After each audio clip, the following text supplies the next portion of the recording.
Hi guys, Andrew Rubin of the Daily Collegian here, staying in the field at Ohio Stadium post-game after Penn State's 39-38 loss to Ohio State in what was one of the biggest games of the college football season so far, and then almost definitely one of the best games as well. So we'll go over 3 quick points like we normally did, and we'll start with Ohio State really, because JT Barrett tonight, I mean, he was the story. There was a lot on the line for him legacy-wise.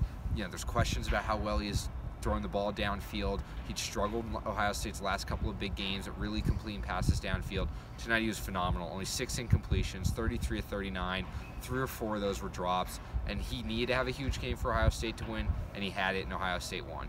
The second thing really has to be Penn State's lack of killer instinct tonight. Last week against Michigan, early in the fourth quarter, Michigan turns the ball over, around midfield, just inside Michigan territory. Penn State scores a touchdown 2 plays later to really put the game out of reach.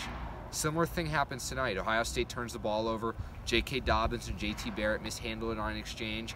Ball's on the ground. Sharif Miller falls on it. Penn State could have a chance to put the game away right there. They go 3 and out, and then we know what happened. Ohio State gets a touchdown all 3 possessions in the fourth quarter, goes on to win the football game. The final thing's the race in the Big Ten East.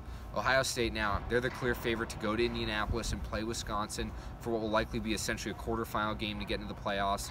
The complexion of this race changed today as well in Evanston as Michigan State fell in overtime to Northwestern, and that was a big deal. Penn State goes to East Lansing next week. If they win that, they'll still be in the mix, but they'll need help as Michigan State has to come here still. And Ohio State goes to Iowa next week, which, as we all know, Iowa on the road for a top 10 team is a trap game.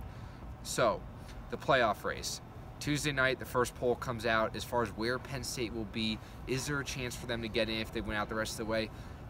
I think there is, but there's going to need some help, and it's going to take. We're going to have to see what the playoff committee thinks of the Penn State Nittany Lions on Tuesday before we can say definitively one way or the other. So that's it. We'll see you guys in East Lansing next week.